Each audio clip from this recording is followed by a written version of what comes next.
is buying, and they track the prices of that basket of goods. So at the moment, the inflation in Britain and across all of the advanced economies is driven by a few things. It's driven by global high energy prices feeding through to domestic heating bills, etc. It's driven by, in particular, what economists tend to call durable goods.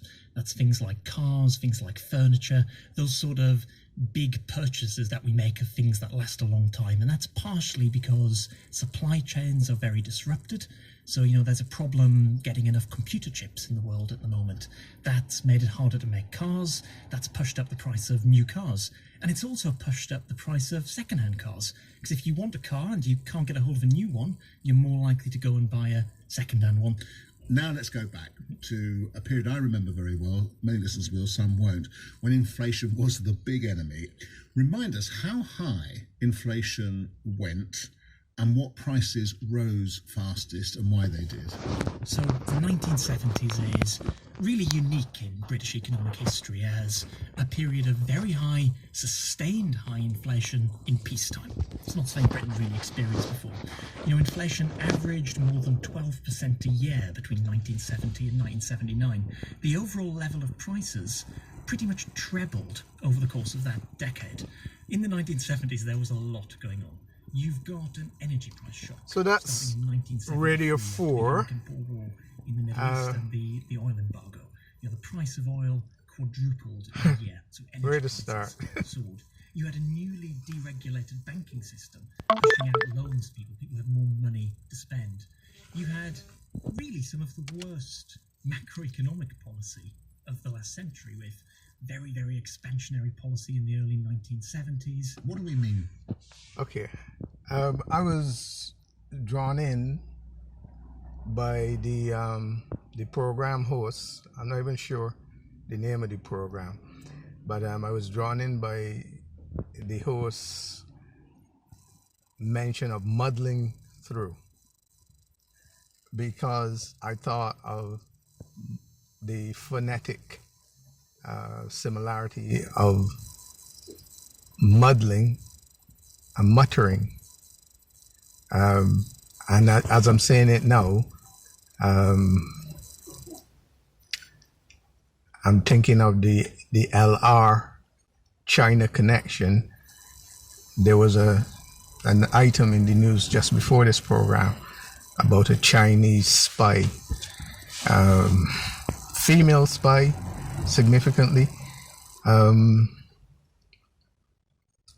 who apparently had some parliamentarians or politicians, they might be members of the opposition, or political activists, I don't know, not necessarily members of the government, but she had these people on her payroll, so to speak.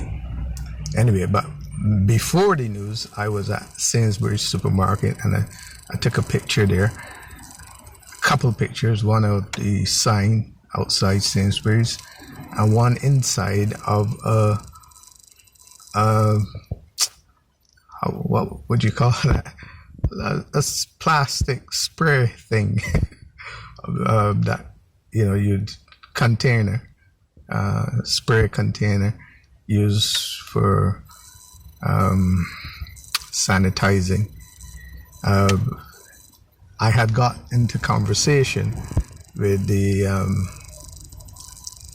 lady who was using it in the checkout area because of the sound it was making. So I initiated a conversation about onomatopoeia. I'd had a similar conversation about onomatopoeia and Lollardy, which is speaking in tongues, with a group on Facebook, Norfolk History Group, and there was some dispute. Some members didn't want to accept my suggestion that Lollard Road, that Lollardy rather, is used to describe speaking in tongues. from an onomatopoeic point of view, la la la la la la la la kind of thing. Yeah, so unfortunately, that my membership of that group and communication with it has suddenly disappeared. So I may have been ejected, or it might be the Facebook farters farting their disapproval at me. I don't know, but I'll be chasing it up. Have I made a complaint to the police yet? I will be reporting it to Norfolk Police, because this kind of online harassment is like drip, torture, psychological abuse. It really is. But anyway, I don't want to dwell on that. My focus is what God is doing, and that sound, the onomatopoeia of it, the sound that that